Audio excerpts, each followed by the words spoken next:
4000 തേങ്ങ.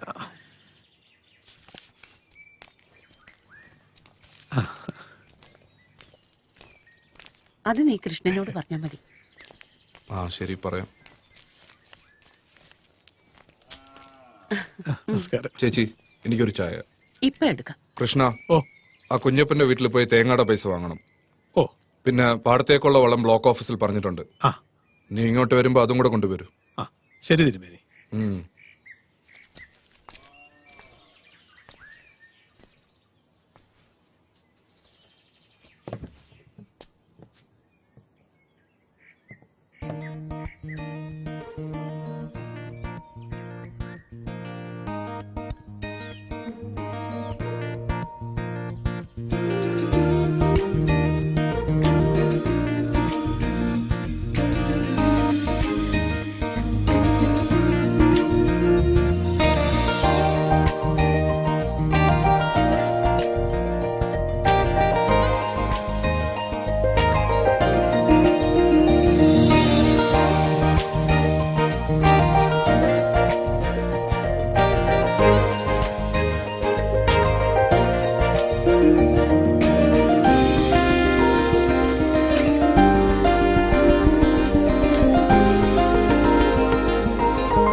എന്നും ഞാൻ ഓർക്കുന്നു ജെസ്സി എന്ന ആംഗ്ലോ ഇന്ത്യൻ പെൺകുട്ടിയെ. ഫോർട്ട് കൊച്ചിയിൽ വെച്ച് ഞാൻ കണ്ട ദിവസം 1993 മെയ് 15. അന്ന് ഞാൻ ഫോർട്ട് കൊച്ചിയിൽ ബാങ്ക് കാഷ്യറായിട്ട് ജോലി ചെയ്യുകയായിരുന്നു. ആദ്യമായി കണ്ടപ്പോഴേ ഏതോ ഒരു മുൻജന്മ ബന്ധം പോലെ എനിക്ക് തോന്നി. വീണ്ടും ജെസ്സിയെ ഞാൻ ബാങ്കിൽ വെച്ചും മറ്റു പല സ്ഥലത്തും വെച്ച് കണ്ടു. ഞങ്ങൾ പരസ്പരം പരിചയപ്പെട്ടു. അത് ഇത്രയും വലിയ ബന്ധത്തിലേക്ക് എന്നെ എത്തിക്കുമെന്ന് ഞാൻ കരുതിയില്ല.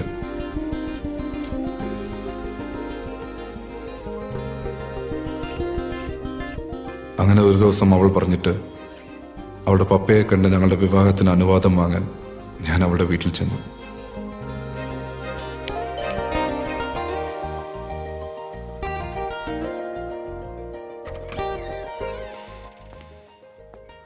നമസ്കാരം. ആ മിസ്റ്റർ ഭദ്രൻ. അതെ. മോൾ പറഞ്ഞിരുന്നു. Welcome mister Bhadran. Hello. Take you seat.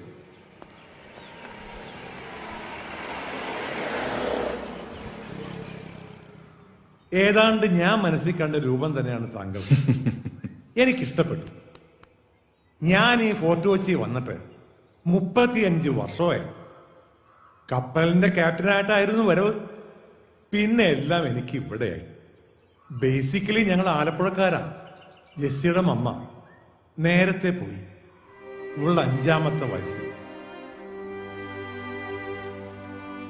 ഒരു പനിയായിരുന്നു തുടക്കം. 2 ആഴ്ച കിടന്നു. അങ്ങ് പോയി എന്റെ എലിസബത്ത്. എനിക്കിപ്പോ എന്റെ പൊന്നുമോളാണെല്ലാം. ഇനി എനിക്ക് എന്റെ മോളെക്കുറിച്ച് ഒരു ആശങ്കയുമില്ല. ശക്തനായ ഒരാളുടെ 2 കൈകൾ എന്റെ മോളെ അങ്ങ് ഏറ്റെടുത്തില്ലേ? ആ മിസ്റ്റർ ഭദ്രൻ, താങ്ക് യു.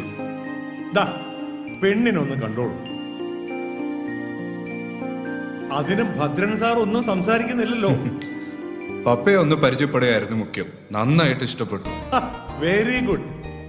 കേട്ടോടി മോളെ നിന്റെ സാർ പറയുന്നത്. ഞാൻ സന്തുഷ്ടനാണ്. രജിസ്റ്റർ മാരേജ് ചെയ്യാനായിരുന്നു തീരുമാനം. എന്നിട്ട് ജെസ്സിയുമായി ഇല്ലത്ത് വരിക. അതിന് ഞാൻ ഒരു ഹിന്ദു പേര് കണ്ടെത്തി, അരുന്ധതി. അതെന്റെ അമ്മയുടെ പേരായിരുന്നു. ആ പേരിലൂടെ ഇല്ലത്തുള്ള എല്ലാവരെയും വശത്താക്കാനായിരുന്നു എന്റെ പരിപാടി. അന്നൊരു ദിവസം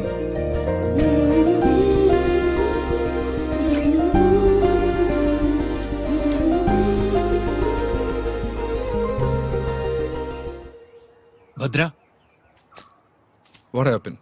ജെസ്സി ഫ്ലവേഴ്സ് വിൽക്കാൻ തോപ്പുംപടി പോയപ്പോ അവിടെ വെച്ചൊരു ആക്സിഡന്റ്. ഒരു ടാങ്കർ ലോറി വന്ന് അവളുടെ സൈക്കിളിൽ ഇടിച്ചു. അവള് മാത്രമല്ല, അവളുടെ വയറ്റിൽ വളർന്ന നിന്റെ കുഞ്ഞും മരിച്ചു.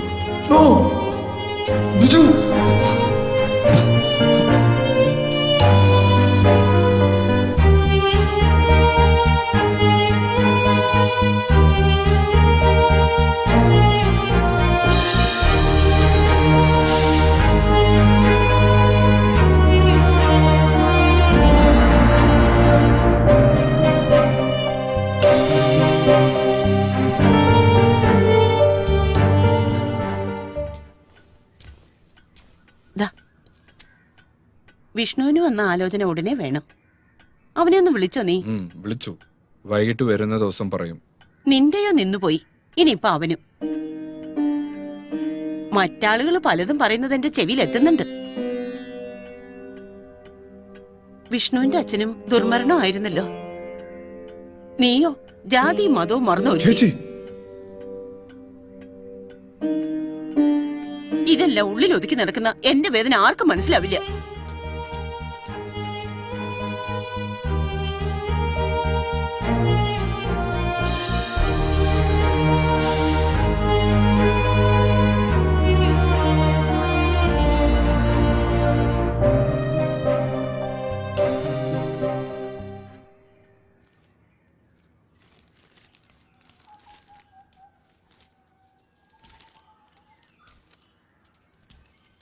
ചായ.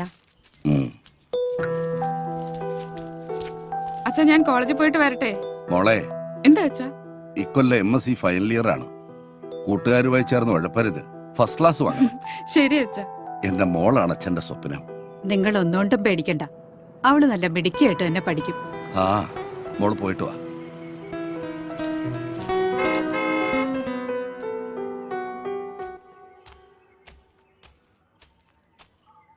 എന്താ അശോക? നമസ്കാരം ചേട്ടാ. പിന്നെ ഇത് കോഴിക്കോട് മേയർ പ്രേംകുമാറിന്റെ മകൻ പ്രവീൺ. ഞങ്ങൾക്ക് ഇന്നൊരു പുതിയ സാധനത്തെ അറേഞ്ച് ചെയ്ത് തരണം. പൈസ എത്ര വേണമെങ്കിലും തരാം. പുതിയ 2 കക്ഷികൾ വന്നിട്ടുണ്ട്. ഹോസ്റ്റലിൽ താമസിക്കുന്നവരാ. നിങ്ങൾ ഹോട്ടലിലേക്ക് വെക്കോ, ഞാൻ ഫോട്ടോയായിട്ട് അങ്ങോട്ട് വരാം. ഇവിടെ നിന്ന് അധികം കറങ്ങിയാൽ പെണ്ണുപിള്ളയ്ക്ക് സംശയം വരും. അപ്പൊ എല്ലാം പറഞ്ഞ പോലെ. ഓ, വെക്കോ. പ്രവീണെ, ഇതാ കൂട്ടുകൊടുപ്പുകാരൻ ശ്രീധരൻ. ആരാ ചേട്ടാ അത്? ആ, കോഴിക്കോട് മേയറുടെ മകനാ. പുള്ളിക്കാരന്റെ പെങ്ങൾക്കൊരു കല്യാണാലോചന. നീ പോയി വെള്ളം ചൂടാക്ക്, എനിക്ക് അങ്ങോട്ട് പോകണം. ശരി, ചൂടാക്കാം.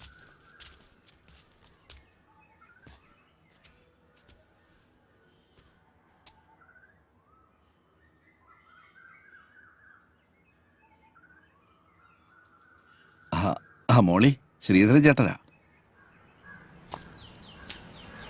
എന്താടോ ചേച്ചി, കടിയുണ്ടോ? ഇല്ല, കടി ഉണ്ടായിപ്പൊരുത്തരും വന്നില്ല. കടി തീർന്നപ്പോഴാ ഓരോരുത്തർ വന്നത്. വൈകുന്നേരത്തേക്ക് കടിയാവോ? 3 മണിയോടെ കടിയാകും, ചിലപ്പോ 4 മണി. എന്നാലേ കടിയാകുമ്പം വരാം. ഓ ആയിക്കോട്ടെ. ഓ ആയിക്കോട്ടെ. കടി ഉള്ളപ്പോ വരികയല്ല, ഇല്ലാത്തപ്പോ വരും. കടി ഉണ്ടാന്ന് ചോദിച്ചിട്ടുണ്ട്.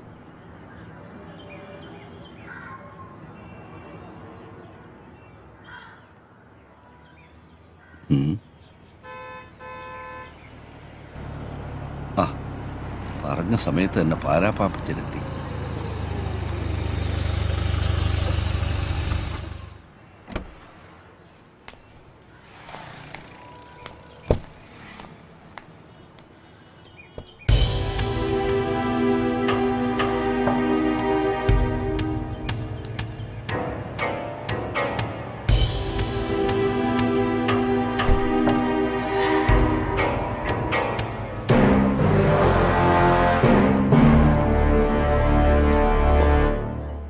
ആ ശ്രീധര, താൻ മുറിയിലോട്ട് വാ.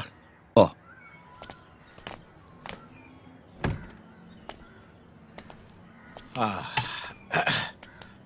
ആ മാത്യു, താഴെ വണ്ടിയുടെ ഡെക്കില് എന്റെ പെട്ടിയുണ്ട്, അതിങ്ങ് എടുത്തിട്ട് വാ. പിന്നെ മുറി പറഞ്ഞിട്ടുണ്ട്. ഓ ശരി.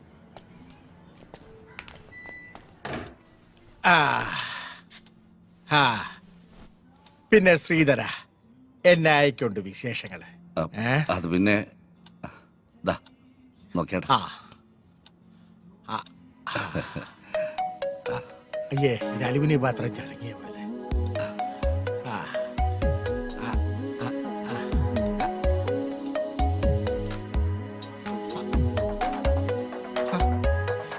ഇതേതാടാ? അല്ലോ, ഇതാരാടോ? നോക്കട്ടെ. ആ, ഇത് ഇവളാണ് പാപ്പച്ചായ, അംബിക. ഞാൻ വിചാരിച്ചതിനെ തന്നെ പാപ്പച്ചായ സെലക്ട് ചെയ്തു. ഇവളുടെ ഭർത്താവ് ഗൾഫിലാ. വീട്ടിൽ അടയിരുന്ന് മടുത്തു. ഞാൻ നേരത്തെ മുതലേ പാപ്പച്ചായന് വേണ്ടി കണ്ടുവച്ചിരുന്നതാ. ഇവൾ എന്റെ നമ്പർ തേടി പിടിച്ചു വിളിച്ചു. എന്ന് പറഞ്ഞ ഓൾ കേരള ഡിസ്ട്രിബ്യൂട്ടർ താനല്ലേ?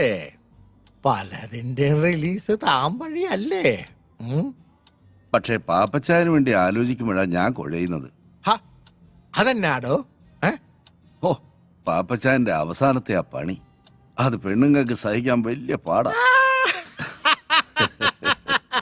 ആ, ആ, ആ, ആ, ഒരുമാതിരി അവളുമാര് സഹിക്കുകയല്ല. ആ, അതിനെയല്ല അവളുമാര് പരിഭവം പറയും. ചിലർ എന്നോട് കംപ്ലൈന്റ് പറയുകയും ആ. ചെയ്യും. എന്നായാലും എന്താടോ കാശല്യോ കൊടുക്കുന്നേ? പിന്നെ ഇവള്